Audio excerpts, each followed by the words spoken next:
James House. Today we're going to take a look at absolute value, okay?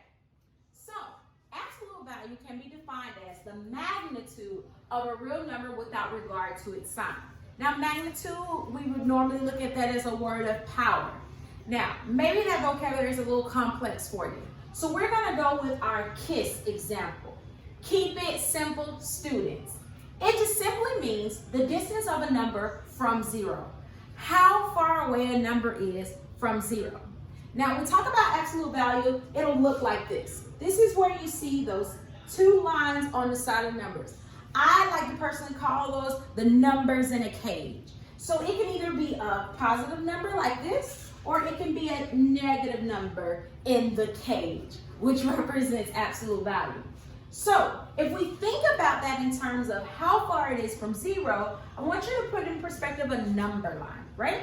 So we know numbers start at 0, 1, 2, 3, 4, and it continues on, right? But now we've also learned that numbers are behind zero. And instead of saying numbers, you're going to start to say integers, because we want to use the correct mathematical vocabulary. So integers are also behind zero. And that starts with -1, -2, -3, -4, -5, and it continues to go on as well. All right, so if we think about absolute value and we said, well, how far away from zero is it? So if we use this example that's in here right now, -4. So we would be starting right here. So we would just simply count how many spaces it is to get to zero. Well, that's 1, 2, 3, 4. So the absolute value of -4 would be 4. You got it. All right, so now let's change this to just being absolute value of 4. We would start right here on our number line at 4. And we're going to see how many times we have to move until we get to 0. That's 1, 2, 3, 4. Same answer of 4. Now, I know you probably noticed something that's going on here. It looks like the absolute value is always going to be the number that's in there.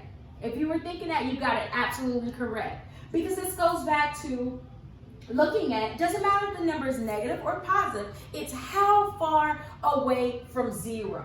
So we are looking at it without regard to its sign. So if I gave you -5, then we know the absolute value of that will be what? 5, you guys got it. But if I also told you absolute value of -100, what's the number value in that? 100. Awesome. Thank you for spending a few minutes with James and looking at absolute value. Have a great day.